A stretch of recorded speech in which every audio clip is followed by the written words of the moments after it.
Well, look at you being all birdie. Oh, shoot. Yeah, look at that.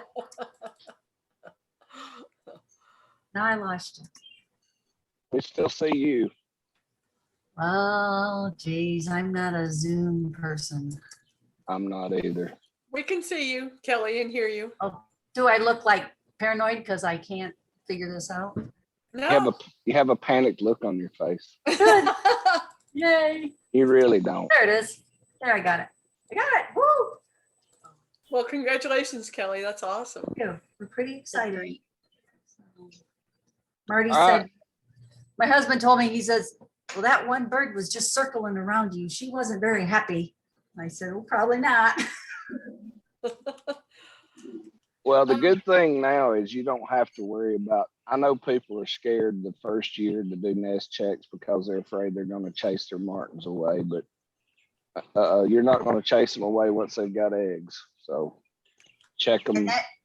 That's the way I understood it, was that if they have eggs, you're okay. And I didn't want to check too soon, you know, because curiosity kills the cat, but you see them going in and out, in and out. And it's like, okay, is there anything in there? Isn't there anything in there?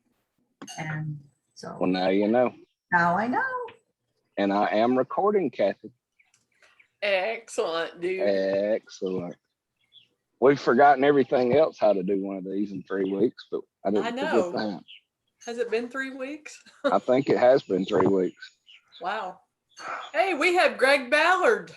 We do. And he doesn't have his microphone. Oh, no, he muted his microphone. I wanted to hear him talk.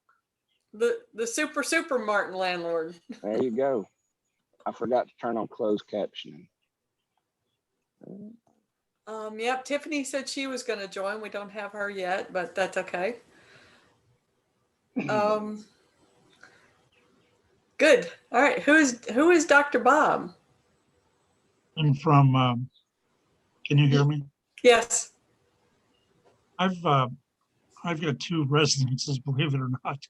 One is in Pettis County in town in Sedalia. My second residence is down at Truman in Benton County, and it's close to the lake.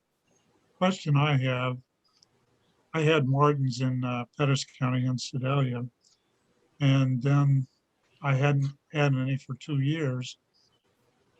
Then this year I had the scout come in, and I had a pair, and they left after a couple of days, and I haven't seen anybody. And I've evicted the sparrows religiously, and my question is why don't I have any martins there? And the same episode is occurring down in Benton County, which is close to Truman, you know. And at one point, about 3 years ago, I had plenty of martins, and since then I haven't had any. And I've got an eight martin house there and 12 in Sedalia, and I just don't understand why. What am I doing wrong? I've made sure that the houses are clean and made sure that they were erected early and evicted the non-resident tenants, if you will. Well, let's talk through it. Bob, are you in Missouri? Yes, Okay. You invited him, Kathy.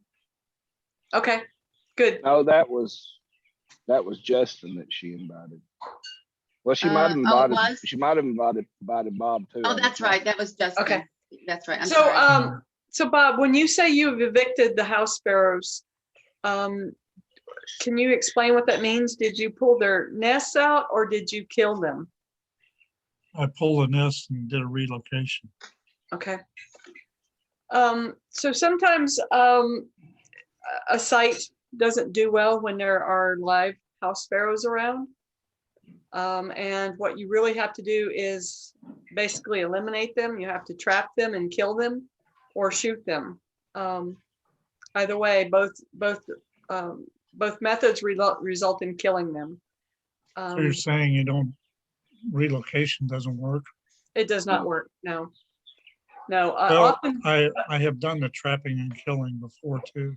In Okay. fact, that's what I have done recently, and it hasn't, I mean, this year hasn't been successful. Now, I will tell you what I think the problem is. I have neighbors. We'll talk about Sedalia first.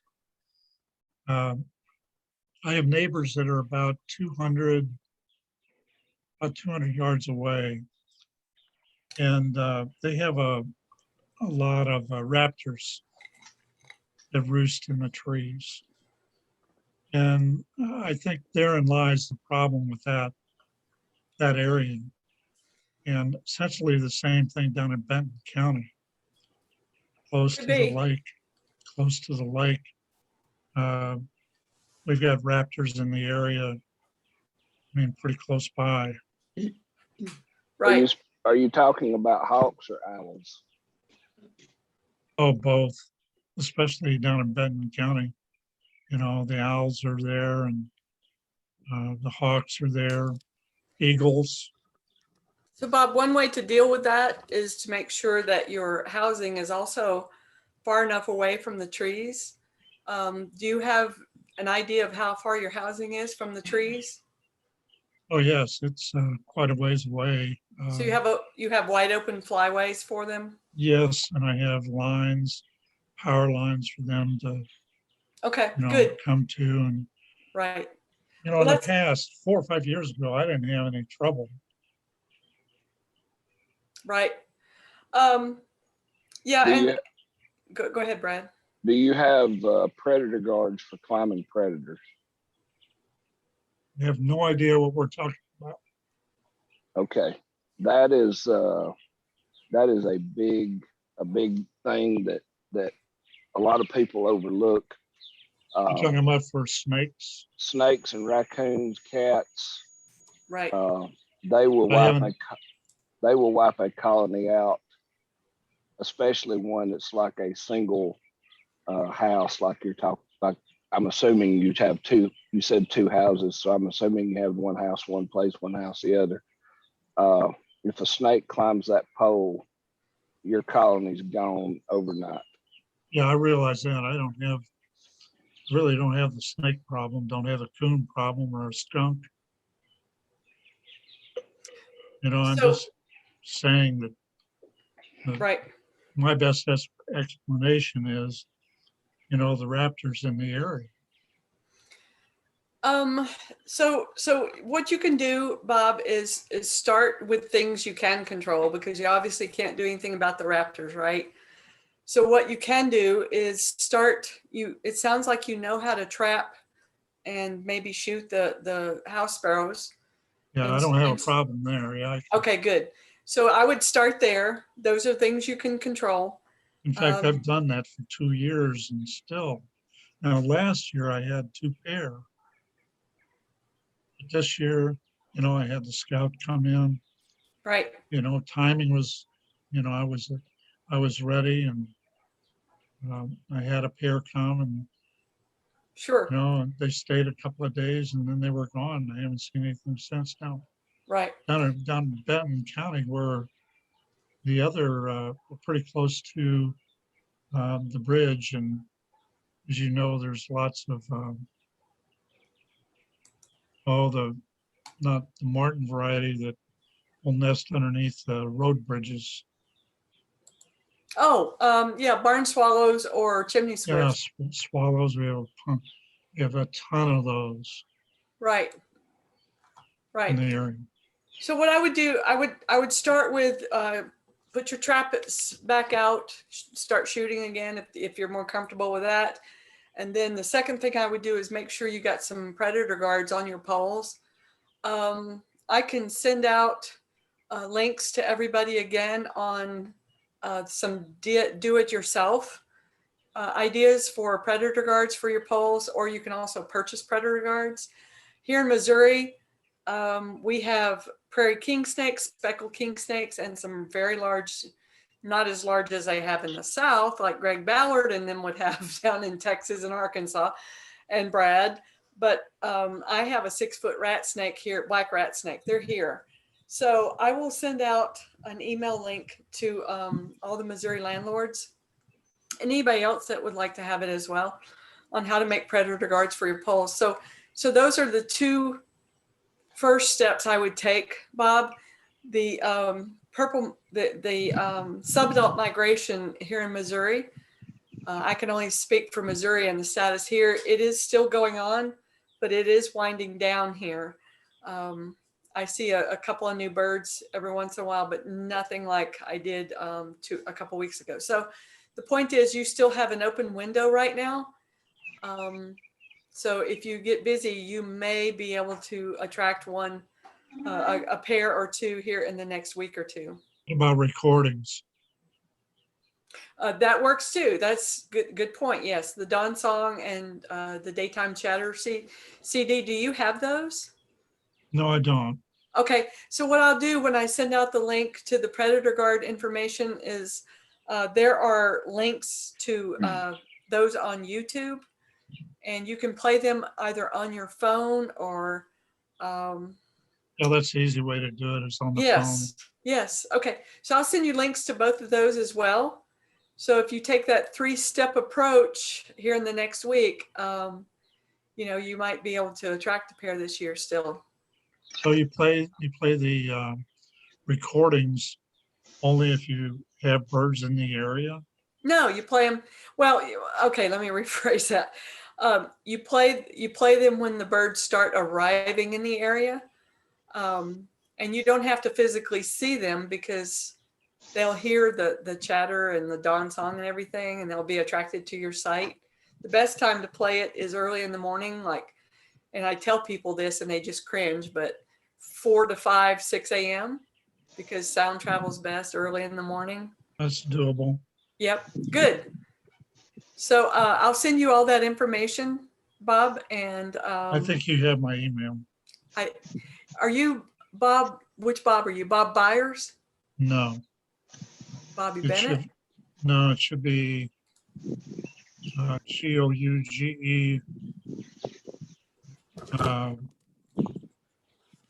You're down close to Houston, Missouri, aren't you? I am. I'm in Licking. Yeah, I'm looking because that's how I linked onto your email. It's because I go down to Montauk a lot. Oh, okay. Why don't you do me a favor and just email me right. after this call, and I can reply to you with all the information you need. All right, fine. Thank you. Okay, you're welcome. Excellent. Okay, so does anybody else have a question or something they want to talk about? I have a question. How long, I'm in Michigan, just north of the Indiana-Michigan line, and I'm still playing my dawn songs. How long should I continue that?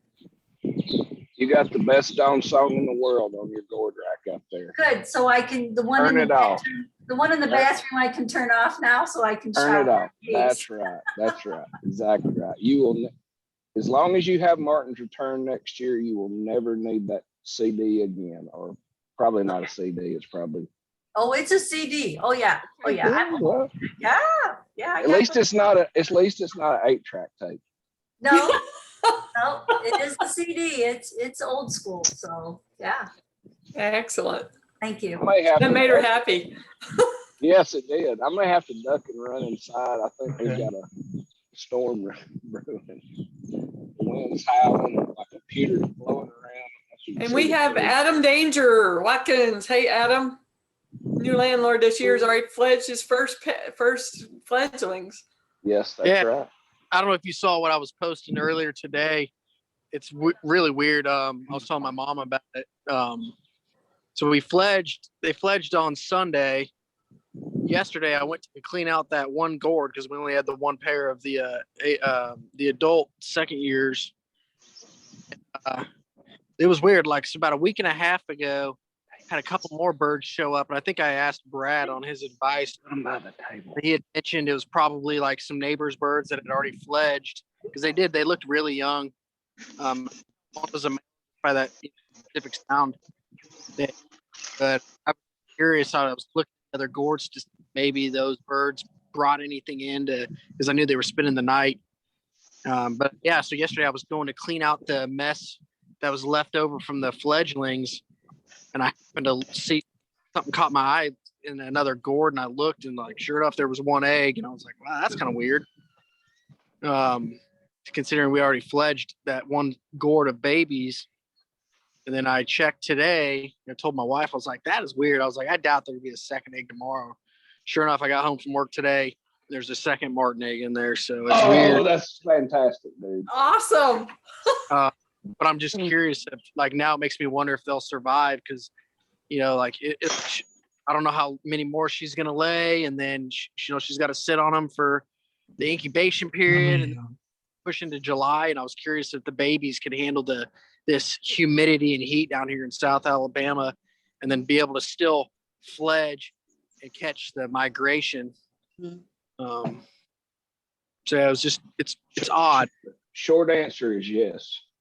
I had 3 pairs of Martins fledge late July last year. Now, granted, we're not as humid and hot as you guys are, being 150, 180 miles north of you, but it's very important to make sure you have that gourd ventilated. If you don't have a ventilated cap on it, I can walk you through how to do that yourself, or somebody on the group can. You might have to use, I know in Texas a lot, they use misters where they take a very small micron fogger tip and blow a mist of water on the gourds. Probably won't have to do that, but you might.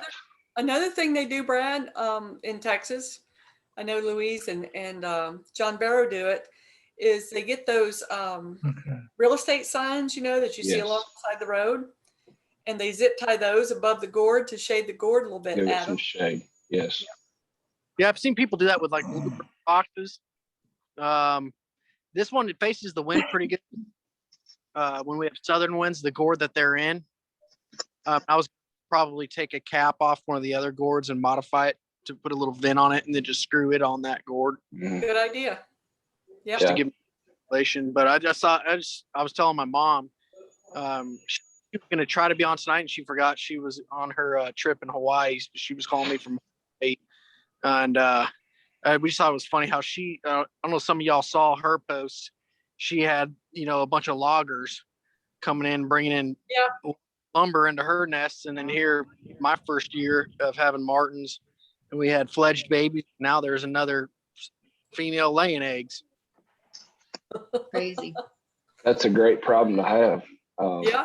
Yeah. Adam, in the deep South, that's not uncommon. I've had 2 nests fledged this week, and I have SYs building a nest right now. So that happens here every year. It's very coincidental in your case that all happened the same week with 2 pairs. But that's the cool thing about Martins, is you just really never know what can happen until they leave. I've had them fledge as late as early August here, so I think yours will be fine. The shade thing is a great idea, and that might actually help more than anything else you can do, just to block that direct sunlight from hitting the gourd. Yep. Yeah, I got a level rack system, so I think I'm looking at them now. I could probably take 2 of the gourds off the top rack and like modify like something to put some shade on there, because I know that 3 o'clock, 4 o'clock sun is just going to nuke that gourd. Yes, absolutely. Yep. Absolutely. So I appreciate all the advice y'all give. I know I'm probably bothering y'all all the time. Like, I got a question. Not at all. No, sir. It drives my wife, because she's always like, you're probably the only 32-year-old on earth that gives a crap about birds. I was, let's see, this is my 18th season and I'm 49. So I started when I was 31. So You know, I think it's fantastic. I'm glad to see some of you younger people getting into it. I know when I was your age and starting with Martins, that all the people that were my age and older were talking about the hobbies dying. We don't have any younger people starting, and here we are almost 20 years later saying the same things. But it's encouraging to see the newer people start, and I'm glad you found our group. And I assure you that you are not bothering us with your questions, because that was the entire purpose for starting the group, was to help. I mean, obviously we all like to talk about Martins, but most of us old folks, not talking about you, Tammy, not talking about you, Kathy. Speak We for all know yourself. each other because we've been around so long, and we love, that's the thing about our group, is we love helping the new people get started and get started off on the right foot. And you've done a great job with your birds this year. We love people asking questions, but we love it even more when they follow through with what we tell them that they should do. I have a question, Adam. Is your second name really Danger? No, so that's a joke. So for some of y'all, I don't know, maybe some people know. So I'm in the military. I've been in the Army for 12 years. So I work at, it's called the Ranger School here at Fort Benning, Georgia. It's like our Army's premier leadership course. I'm an instructor at, and the whole running joke, it's Ranger Danger. There was a group of us that did it as a joke. Now, like one of the guys in my group, he actually followed through completely with it. He legally changed his middle name to Danger, but there's just a group of us, like it's just a joke on Facebook. Okay. So, yeah, it's just a joke. Okay, So cool. What Adam is being very humble about telling you is he is one of those guys that do things at night that keep us safe in the daytime. Understood. And we thank you for that, Adam. Yep. That's kind of one of the reasons I got into this, because like I've spent the last 4 of the 5 years of my service I've spent in Afghanistan, and I just needed something to keep me busy and that at home, and a good hobby. You know, some guys, they turn to booze, they turn to drugs. And it was just something that me and my wife kind of got into. I said I'd share something else. Like my wife and I, we had a miscarriage. We've been trying to have children. We had a miscarriage last year. Unfortunately, we just had another one a couple weeks ago. But it's something that the two of us can come together. You know, we come out here in the evenings, enjoy listening to the birds. We also have a bluebird pair. They're on their second clutch of the year. It's just a healthy hobby that I enjoy. Wow, that's a great story. That is a great story. Birds bringing people together. That's cool. Yes. Although I will tell you, booze and drugs may be cheaper than Purple Martins. I don't know. Well, that's what I've tried to get other people interested, but when they see the price point on these, like I was lucky, my mom was like, "Oh, you want to get in Martins? I'll help you get started. I'll buy your first one." But people come over and they're like, "Man, what did that setup cost?" And I was like, "It's pretty expensive." And I tell them, it's about $800, and they're like, "Nope, no thanks." Well, it'll last you a lifetime. It will last you a lifetime, and there are much cheaper methods of getting into the hobby. When I first started, for at least the first 5 years, I used all natural gourds, and I mean, you can buy natural gourds still here for $2 a piece. So you get your buddy on the weekend and y'all weld your gourd rack together and put a pulley on top of a pole. And I do not know what I said that translated to Jeff Gordon on the Google. Closed captioning is pretty fun on these meetings, but yeah, for those of you who haven't been on one, anytime I'm talking, don't look at me, don't listen, just read what Google or what the Zoom says, because it always gets it crazy. So, or don't, because Tammy will post all the funny ones tomorrow on our Facebook page. I forgot to check, but I have it on now. So okay. Anyway, thanks for sharing your story, Adam. That's very cool, and congratulations on the new baby and on all the new birds. So, Adam, this is Debbie Kirkland. I'm new too. Adam, did you say you were from South Alabama? So I'm currently stationed here. I'm originally from Wichita, Kansas. Where are you stationed? South to east? Where are you stationed at? I'm stationed at Fort Benning, Georgia, but I live Fort Okay. Benning right on the Georgia-Alabama border. I live on the Alabama side. Okay, I'm in southeast Alabama near Fort Rooker. As a matter of fact, I live in Dale County, so that's why I was just curious if you were here. But Yeah, that's still about just a couple of hours. 2 hours north of you. Yeah. Good. Anyway, I'm in Wichita, everybody. Kansas. I had company for supper, so I had to just mute. Lisa, that was Lisa. She's near Wichita. Okay. So, Justin, I'm gonna ask Justin a question. Justin, you were on my email list for Missouri landlords. Have you been able to attract Purple Martins this year? Well, we put up, we had one kind of barn house on a pole, and we had some 2 years ago, and then last year didn't work out. So my wife and I, we bought each other this year another pole and put it out kind of near the other one. And we have a nice place down here. I actually, I own a place in Texas County near Montauk State Park. So I'm not really very far from Kathy, but right now I live in North Howell County, and we have a nice place in the country with a pond out there. It seems like it would be a really good place for Purple Martins. And this year it was, kind of, it seemed late, a couple of weeks ago, but we had a number of Martins, come by, and I'm not sure how many we have. Maybe like 4 pair that seem to be in and out.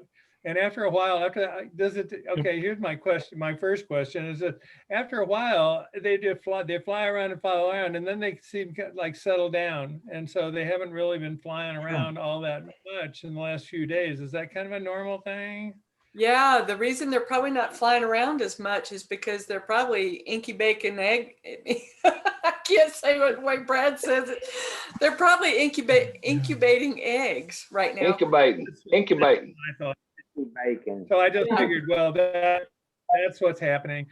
And so obviously we're really happy with what we have now, because I would say it's at least 4 pair, but I just read that, from Kathy the other day, and I met Kathy on the phone, at least one time and talked to her maybe a year or so ago. So Yep. This is nice to sort of see you face to face, Kathy. And at any rate, I was interested in you're doing that inventory. Now, I remember you had like 69 nests or something. So what do? You just is there a certain time of day that you would do that, or you get it done and just open up and poke around, or how do you do that? Those are great questions, Justin. Yes.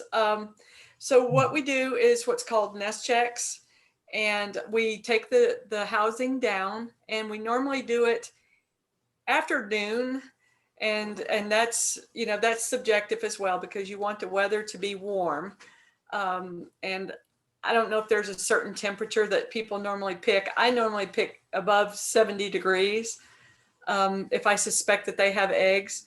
Okay. And I normally go out there about 1 or 2 or 3 o'clock in the afternoon. If the temperature is 70 degrees, and I lower the housing, and then I open up each cavity and I count the eggs. And normally the PMCA has a nest check record, a piece of paper, or you can do it in Excel electronically as well. And you can record how many eggs you see per nest. Okay. And when you see eggs in a nest, that's when you can normally count that you have a pair of Martins per that cavity. Right. Yeah. So I would encourage you, Justin, to go out and take a look, see what you got. I will. No, I appreciate that. And I've appreciated all your help. I've managed to try to control the house sparrows. We don't have that many, but they're always a nuisance. And I finally, just put up kind of a wire trap and caught one yesterday. That was nice. We don't have but I took your advice on the bluebirds, and that seems to be working really, really well. So I Excellent. appreciate the help. You're very welcome. And this year, I'm probably going to have a celebration day at the end of the season. I'll send you guys out an invite, and you guys can come and just we'll have a big barbecue and party. We won't barbecue Purple Martins, but we'll have a barbecue of something. Hey, that's not fair. I had one more story. This was 2 years ago when we had and I guess I think we had 2 pair 2 years ago. And at that point I was flying a drone, and I put a drone up. It was probably 100 yards away from the nest, so that's really not very far. But at least 3 of those Purple Martins were circling the drone. And I've never seen any kinds of birds that would come and actually like circle a drone like that. And I just, I think they saw it as an invasion, Yeah. and I think that they were going to try to knock it down. And so I took the drone down right away. They could bring the drone down, but the drone might bring them down too. Right. So I just took it. Very brave. They're very brave to the point. a- Sometimes they're kind of stupid because they'll chase a hawk and they'll strafe the hawk, and the hawk will turn and sometimes grab them. But yeah, they're very. I've seen martins go after a hawk and chase the hawk, and the starlings were going the other way, away from the hawk. So yeah, that's a pretty cool story though. But yeah. You guys, you all did a video on nest checks a while ago. Where do we find that video? If you go to YouTube Okay, and type in Purple Martin Fanatics, our channel should pull up, and we have 7 or 8, maybe 9 videos. Yep. Yeah, I'll bet. And that Yeah, I saw one video where the Martins took the drone down, but I can't imagine that they did that without injury. Yeah, that drones scared me around the Purple Martin colony, because one of those rotors could break a wing very easily. And Right.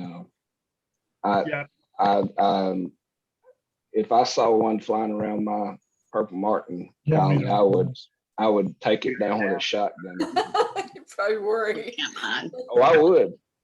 Yep. Not a good place to do drones. No. Mr. Ballard. Yes, sir. Mr. Ballard, Yes, how sir. are you? I'm doing fine. See, I understand you perfectly. Well, I figured you would. Nobody else will.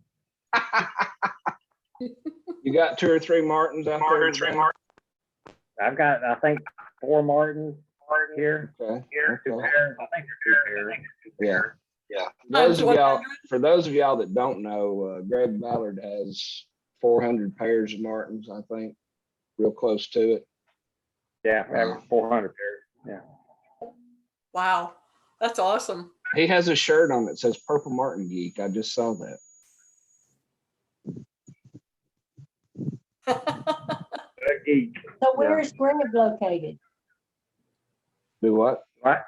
Where are you located, Greg? I am in Arkansas, right on the Oklahoma border. Okay.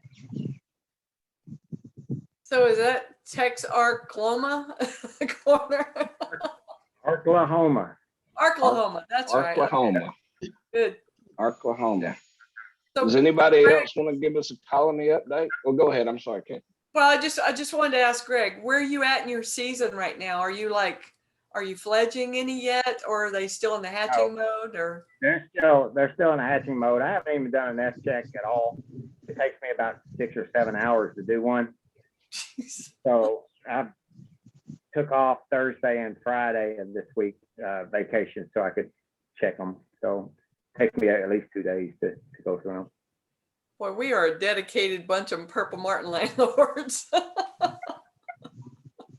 I feel sorry for you having to take off. You'll have to go outside of your bedroom. Yeah, that's odd for me. That's cool. Man. So you have a combination, Greg, right, of houses and gourds, right? I do. I have 2 ghost houses that I built a couple 3 years ago, that are up front that have 40 compartments in them. And then I have, oh shoot, I added on an extra bunch of Tractor Supply stuff because of the overflow, because I filled up all 400 gourds and houses. And so I've added some overflow housing, but I don't really count those too much. But I have 400 total compartments and they're all full. So for the people here that don't know, and very honestly, I don't really know it either. Can you tell us what the ghost house is? So the ghost house is a modified T14 house. So the entrances are moved around to the side and towards the middle of the T14 house. So the ghost is an acronym for a great horned owl stopper. So the house whole entrance is in the middle of the thing, and then the drawer pulls out from the end so you can do nest checks. So it's just like a drawer in a cabinet. You can pull it out to the nest check and push it back in and lock it in place.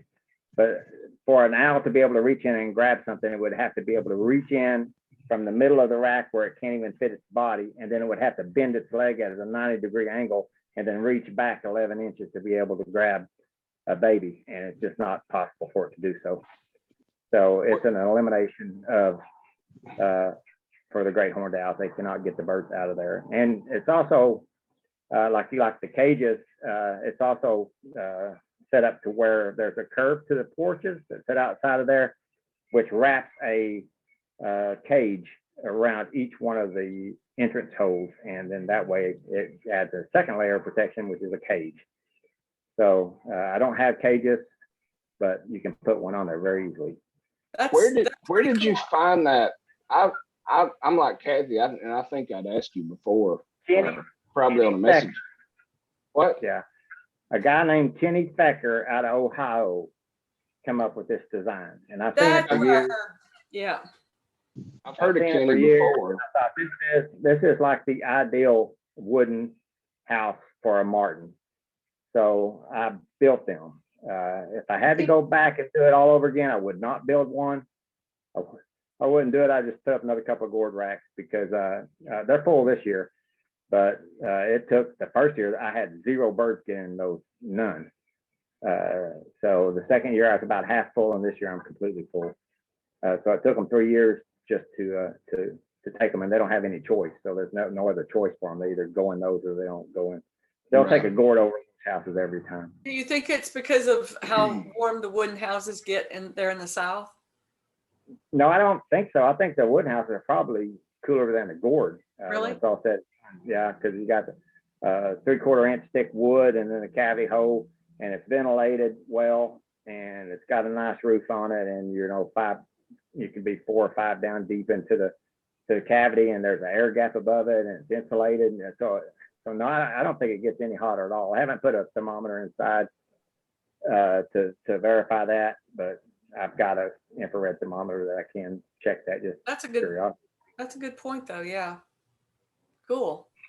I think it's just, and I started this site with wooden houses. It's not like I started it with gourd and are not used to them. So I started here with wooden houses, and I just retired those a couple of years ago, and so they're used to wooden houses too. Right. Neat. Yeah, I heard about the ghost houses a long time ago, and that when you said Kenny Fecker, I recognize that name. That's cool. I would like to see a picture of that. Sorry? I would like to see a picture of that. A picture of the ghost house. Yeah. Well, I can post one here in a little while.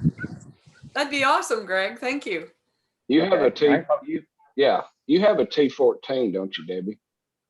Yes, sir. I started out with a T14 because I wanted pretty, but I didn't get Martins, so I hung 4 cords under it. I'm in my 4th year, but my 1st year of success. And the 3rd year is when I hung the cords out, but I got them out kind of late. And I got a mentor that lives here in Ozark, and he helped me with some ideas too. And so last year I just had some visitors coming in late season. But then this year I've got 3 pair, but they're all in the Gourds. None of them are in this T14. This part of the Right. country, they just like the Gourds, I guess. And They do. so, yeah. So I don't know if they'll get. I've got one neighbor about a mile as the crow flies away from me. But he passed away this fall, so I don't think his houses will be maintained. But he's always had Gourds, and then we had 2 other gentlemen over the past 15 years or so that died, old timers that kept Gourds. So that's what they're used to around here. I'm thinking about actually changing the T14 out for Gourds and having a gourd rack, and then if I get a lot of Martins, then maybe try putting it up again. I'd like to have 2 or 3 racks, or 2 or 3 poles, and then whatever I can get on that. Maybe one day, but that'd be the most I could handle. But Right. that's what I'm thinking. Well, down in southeast Alabama, you shouldn't have any problem filling up 2 or 3 gourd racks if that's what you want. Yeah. What I think. I just think my mistake is getting the T14. Live and learn. Right. So we I have, pardon, go ahead. I've got one with 3 in it that their earliest state of fledge, according to the prognosticator, was Sunday. I can't tell that they fledged though. And then I've got another one a little bit younger with 2 in it, and then another one with 3 in it. So I had a little scare with a snake. I found a snake in my yard, so I got paranoid that you might get up there on my. I have the T14 with that snake, the predator guard right under it. You send the picture like a report. And so I can't change that out in the middle of the season. No, you can't. Right. Let it down let it down long enough to take it off and all. I'm just afraid that would be too much. So I put up the snake netting, like I believe it was you, Kathy. Power that on. showed how to do it with the wire. Bluetooth pairing. Yeah. I put the snake netting on, so I've got snake netting, then the other predator guard, then the Martin house. I've got it backwards. That's okay. That's good. Yep, just do what you got to do. You know, we have to adapt to the circumstances, and then next year you can improve on that. Yep. Yeah.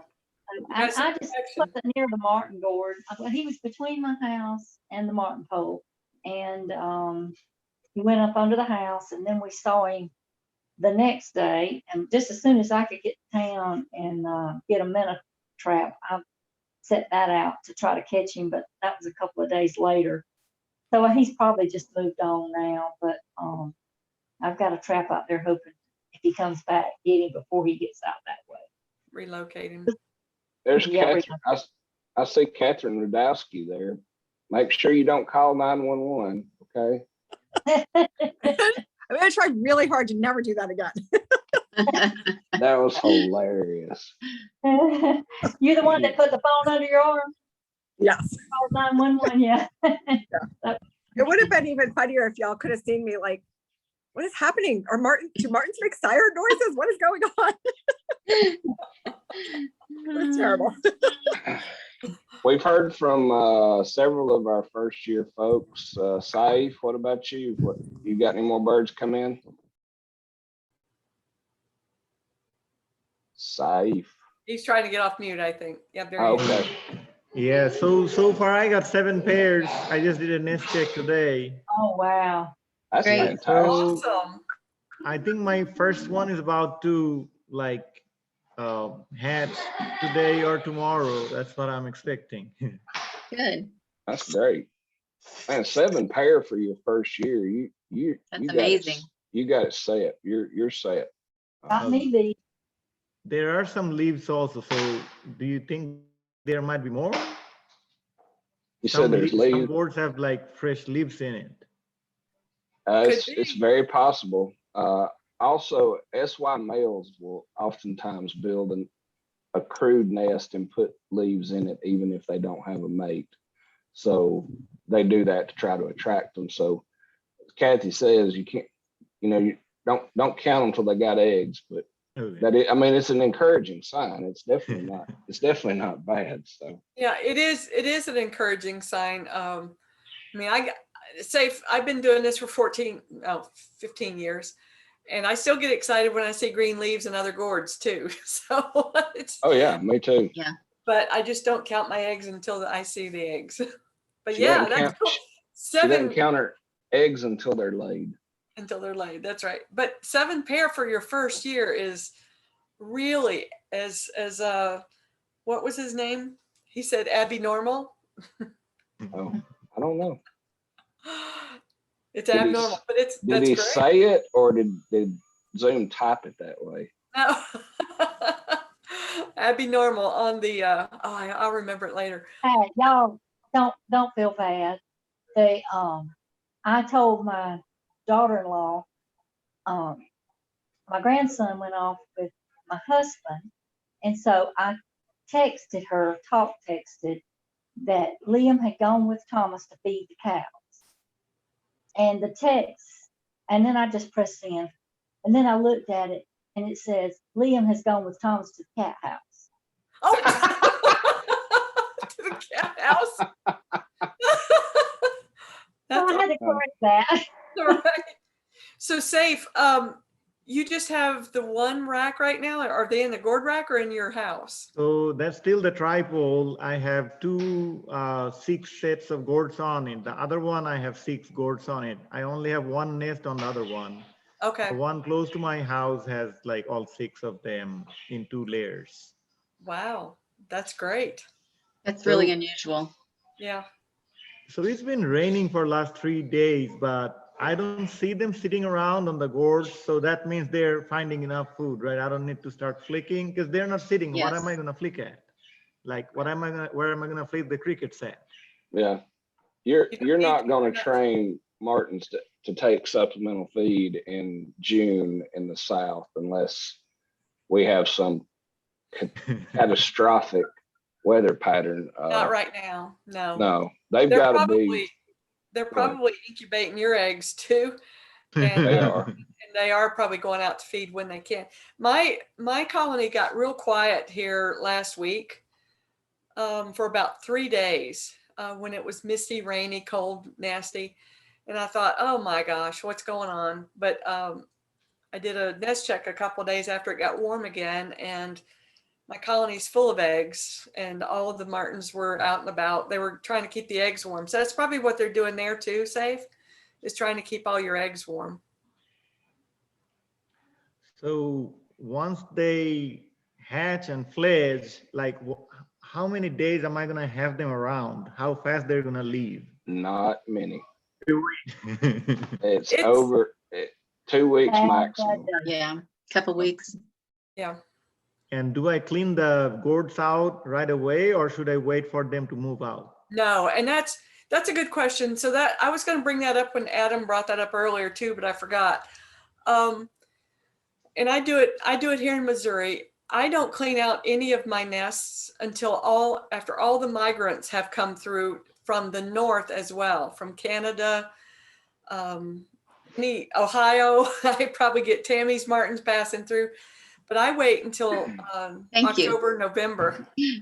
Right, because I've had stopovers even after my martins have left. I have stopovers 3 or 4 weeks later, and they'll rest here overnight, and then the next morning they're gone. So the migrants come through, need a place to rest. So I keep the nest out there for a while. So do they get up in the morning and do the morning song and all that stuff? Like, No. like No. they do? No. Okay. No. Migrating martins are much different than colony inhabitants. They're not They're nearly very as quiet. vocal. They're very quiet. They the latest I've ever had any come through here was in early September. That was several years ago. As far as cleaning out gourds and stuff, I'm always right on top of that. Yeah, okay. I do it at least by the weekend before I think I'm going to get martins back. I'm not good at that. That's a chore that I do not enjoy at all. When you clean them out, do you disinfect them and everything, or just take the nesting material out, and I take a water hose and wash the gourds out, and then, well, actually, I recruit the whole family. We have 5 or 6 people doing it, but one's taking lids off, one's pulling nests, one's washing with a water hose, and then the final step is I take a 50-50 Clorox and water mixture in a pump up sprayer. I spray them inside and out, and then the last thing I do is come back and rinse them off with a water hose again, and let them drip dry for about an hour, and then I put my pine straw in there. So there's no right and wrong way to do it. I mean, I'm take the lazy method. I've never taken my gourds off my racks. They've been hanging out there since I bought them, but they would last a whole lot longer if I did put them up. So. I hired 2 teenagers to come and clean mine. Just Smart. I have 84 gourds plus some spares, and I give a couple of teenagers some money, and they sit here for 4 hours in the day and they clean everything up, and it's awesome. I may have to try that method. I do. Probably don't need to wait. I have a couple of friends that have kids in high school, and they're like, hey, you need some help? And yeah, $50-$60 a piece, man, it's done for me. But basically the same, except I use a 10% bleach solution, not 50 like Brad. But it does help kill the mites. And if you're going to store your gourds, like here in Missouri, we get freezing weather during the winter. So it'll kill most of the mites and stuff, but I still don't want a mite explosion in my storage shed if it does warm up. The reason I use 50% bleach, and this may be region specific, we have so much humidity here. My gourds by the end of the season will be green, especially on the bottom where the water collects. And to get that mildew and mold off, I've tried it with much lower concentrations of Clorox, but it just doesn't work. Right. I've actually got one gourd. I should have taken a picture of it. It has lichen growing on it, just like a tree. My bluebird houses within a couple of years are covered with lichen. It's just, I guess it's just the humidity difference down here and the heat. And I mean, we average like 56 inches of rain a year. So the extra bleach doesn't hurt it. No, I don't think so. It just hurts your hands. So we have a couple other people that haven't commented, I think. Yes. Who else wants to give a colony update? We have Robert Newsom and Lauren. And I go by Mike. Mike. Okay, I recognize the name. It's okay. First name. But welcome. Yeah, I've had Martin Pole up 29 years. Wow. And I've only had birds 2 years. Wow. Whoa. So Brad has helped me instrumentally. He told me in a very kind way last year, the reason I only had 1 pair on a 16 rack gourd system was that I had feed store type gourds. And he told me that very kindly. And so he recommended the Troyer vertical gourds. So I went ahead and coughed up the money and bought a set. And so I went from 1 pair of Martins, which was my first time last year. I've only had tree swallows, 1 pair of tree swallows every year for 28 years. Wow. Take over. And so I put the Troyer gourds up and all my gourds are full. Today I did this so check awesome. Because I saw this was coming up. I've had 80 eggs and I had 44 babies today. Oh my gosh, congratulations. Wow. That is awesome. Great. That's awesome. Mike, you have been an absolute success story, and it's stories like yours that keep me going as far as motivated to help people. And there are no telling, and because you live in the South, every feed store you go in sells those gourds, every one of them. And I've told every store that I go in, please stop selling these. They're not any good. And I see them hanging everywhere, and none of them have Martins in them. They might have one pair one year, and then the next year they don't have any. They might get two pair and then not have any for 5 years. But you know, we thrive. All us older folks thrive on you younger, the newer landlords having success, and that you have got a tremendous success story, and I'm so proud for you. So that is awesome. And Mike, next time get Brad to help pay for them. well, that might, you know, I might not. Or at least build you some of his custom natural gourds, right? No, I don't grow right. natural gourds anymore. That's Well, those that's cool, Mike. Mike's The got feed the, you know, store- go ahead. I'm sorry. The feed store gourds are great for the tree swallows. Sure. And I've put them around, and I've got different pairs of tree swallows in those, but I've put them about 100 yards apart. And I went this past weekend and bought another antique hay rake so I could take the tines off of it.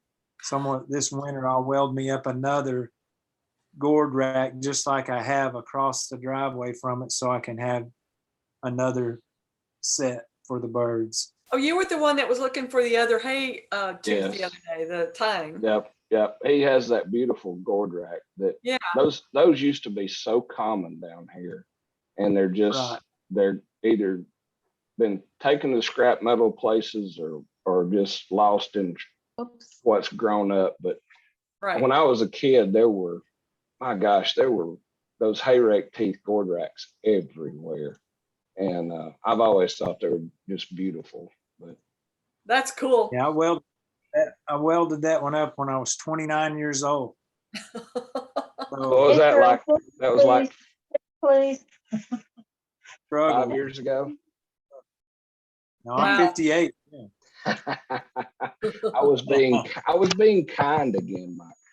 Oh, that's fine. Well, congratulations, Mike, and good Yeah. job on Good it. job. Do we have And anybody thank else? you to all of you. I recognize all of you from the site, and You're I welcome. appreciate all of it from everyone. Well, you're more than welcome. That's Very what we're welcome. here for. Anytime. I mean, don't be afraid to post video and pictures too, because we love to see the sites and what's going on. That way I don't have to read, and that helps a bunch if I don't have to read. Excellent. So Does Lauren, anybody have we else? heard from you? Lauren Kaufman, Laurie Kaufman, have you heard? paging Laurie Kaufman. Hi. Hello. How you guys doing? Good. How are you? Okay. So I've learned a bunch from, lurking on our Facebook page here, but I don't know if you remember my post from a couple of days ago. I had the real runty baby and moved it over to the gourd next door. And those young were, more close to the same size. And I took a peek in there today, and I'm not even sure which one he is because they all look the same now. That's excellent. So he's doing good. And I had 5 new ones today. And so I've got 24 young, and I think there's about right around 40 eggs, but I think some of those are not going to be viable because I had that weird re-nest thing, and there's 8 eggs in one gourd. So we'll see what happens with that. And anyway, so there's 15 active nests. And last year I had 3 different houses are on 3 different locations, and we combined them all in this one spot. And last year I had 6 nests. So big improvement from last year. Great. That's great. Wow, congratulations. You've got a great year going on too. Yeah, we're working on it. Lauren, you were the one that showed that started the changes to all the netting Yes. with the wire brackets. Yeah. Yes. And Tiffany kind of improved on that. So it has really, I can't wait to see that I don't want to call it model, the style start spreading around with people, because it's really a great idea. It is. And I'm not sure, how, Tiffany attached the netting to the top of the predator guard, but, I noticed that it was hanging down a bit, and I didn't know, if a raccoon could get up that high, if it could hook its claws onto that and get over it. I don't know. I have a space between my guard and the netting. So that was, just one thing that I noticed on it, but Yeah, and that I works did, for her. yeah, I did talk to her via Messenger about that. So she did go in and bunch it up and put it back up on top because we saw that problem too. She also put her predator guard up higher because at first she had it down low. Brad, I don't know if you remember, she was using the bracket, and I showed her how to use the safety pin that goes into the pole. So it's up higher now also. So yeah, she's improved on it since then, but that was it was an idea generator. Let's call it that. Well, on the 3 poles we had last year, we just threw something up there and just kind of hooked it up with zip ties, and it slid up and down the rack, or the pole, but it just wasn't very convenient. So this works out a lot better, and I don't have to cut a bunch of zip ties every time I'm out there. The big thing was I didn't want to have to, bring a ladder out or a step stool or something like that. And I just wanted to be able to take the guard off and loosen the bracket up and then just slide it down. So yeah, it's worked out really well. I love the way your bracket looks. I like structural things, I guess. I don't know, maybe that's the guy part of me, but I like, nothing against Kathy's tying wire around the pole, but I like structure. I like stuff that you can, and when I saw your guard, I'm like, that is so cool. I mean, I don't use the net, but I was like, that's the first one I've ever seen that's actually like something that you could build. I guess that's why I like it, because I could build something like that. So it's kind of a funny story. And it's quick and easy. Yeah, it really Kathy's is. When I saw that snake in my yard, I thought, oh, I got to put some netting. I got to get it. Yeah, so I was able to do that in just a few minutes. The funny thing about, and Tiffany she's been on 4 or 5 times and keeps getting kicked off. Her internet's not working real great. But the funny thing about that whole story that none of y'all know, but Tiffany's one of my mentees, and I've been fighting, not actually fighting, but her husband wanted to just put grease on her pole. And I kept saying, Tiffany, you cannot let him do that. That's not, because she had 1 pair of Martins last year and had a baffle and snake netting above the baffle. And the snake got past both, crawled up in her, it was a heath house, crawled up there, ate her eggs, and got caught on the way down.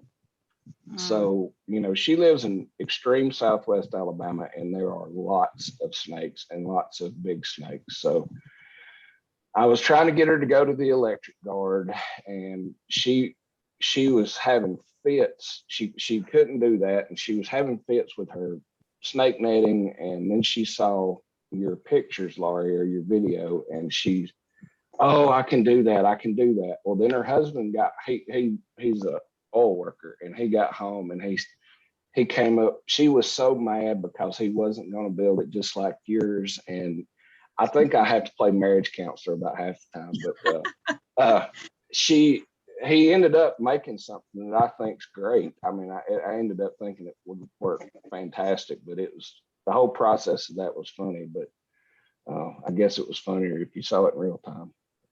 Anyway. All right, so Catherine Radowski, how's your colony doing?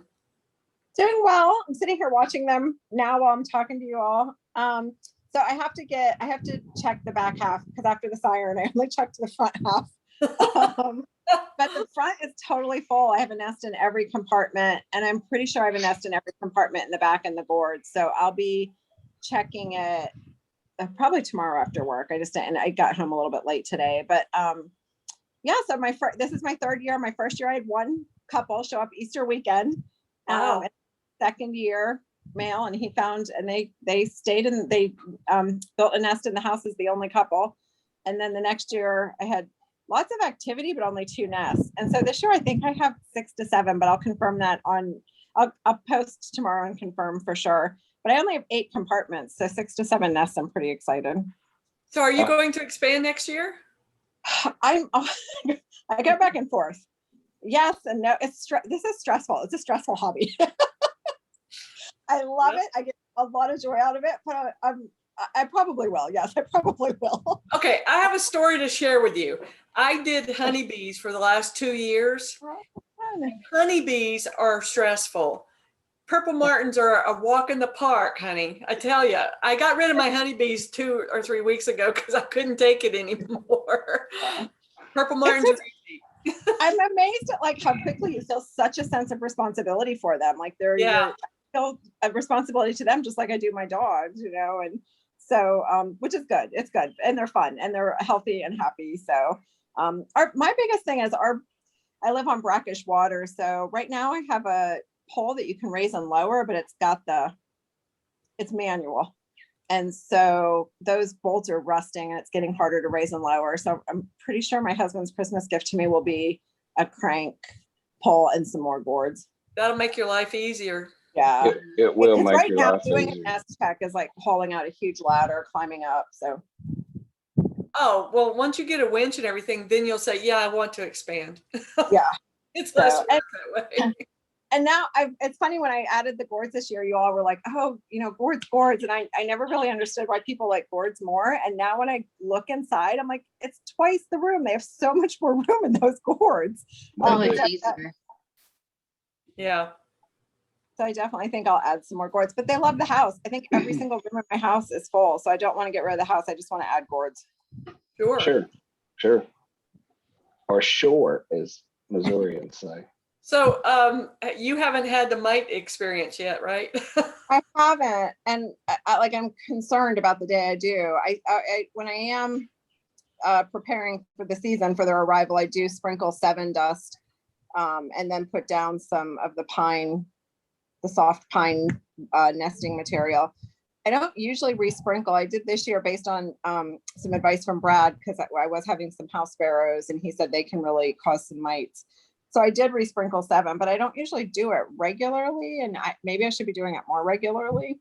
So I find here in Missouri, at least, I get mite explosions when the nestlings are 10 to 12 days old. Okay. And I usually do a nest change because it lightens the mite load, and then I put 7 underneath and put a new nest in. It's just the way I do it. Some people just add more 7 dust underneath the nest. But if your nest is wet, the 7 dust becomes inert. Is that inert the right word, Brad? Inactive? It is inactive, inert, whichever one. They're both correct. So if it gets wet, it won't work. So I wish I knew how to do a screenshot on this laptop because something you said translated into NASA. It did. I saw the NASA go across. Instead of nest, it was NASA. So what causes are like certain areas more prone to the mites or certain habitat? Like what? Because I haven't had them yet, but I have a much fuller house this year. So I'm just wondering what. It really boggles my mind that you haven't had them before because usually hot, humid weather makes them worse. And I don't know anywhere in the world that would be hotter and more humid than South Texas. Exactly. So, it really is unusual to me, at least, that you haven't experienced them. Yeah. The bad thing about a house, and I'm not trashing your house. I definitely would not get rid of it. But when you get mites in the house, you have them in every cavity immediately. Yeah. That makes sense because it's so easy for them to just travel from one to the other. Right. So I'll make sure and do checks. Do what? I was gonna say I'll make sure they travel on the gourd racks too. They see them all over the gourd rack. Oh yeah, I had to spray my gourd racks with bleach last weekend because of that. Anyway, go ahead, Catherine. I was just gonna say I'll make sure and do checks to look for them, but is there a particular behavior that I should be looking for that might be a sign? No. Okay. Usually they're on the outside of your gourds, and you'll see them even. I always look before I open it, so I know what's going on. Okay. So a lot of times you'll see them around the the cap. Okay. I would, Go ahead. I'm sorry, Tammy. Go ahead. I would suggest adding more 7. I mean, that's the safest in my opinion. I hate to use insecticides when they're not needed, but the last thing. Wet, then you need to change it, but yeah. Yes. Kathy, Definitely. Kathy, Yes. do you even put 7 in the beginning before the nest? I'm finding that I don't think it's necessary. Okay. Well, you know. okay, so here's the reason I don't, because when they first arrive, you know, the weather here is so crappy. It's rainy, it snows and all through March and all this stuff. And I would be putting 7 dust in all the time. I tried that one year and I still had the same problem with mites, but I didn't have the problem with mites. Let me rephrase. I don't usually have a big problem with mites until the nestlings hit 10 and 12 days old. And that's consistent here for me. I think I'm the same. I don't have a problem until about that age. Yeah. Okay. 7 dust has a limited lifespan once you put it in there, so it's just a week or so inert as it is. So it doesn't do any good put it in there too early. So I don't use anything unless I have to use something. I just don't. That's kind of what I do too. Yeah. I have always put 7 in with my pre-nesting material, but I actually don't think it.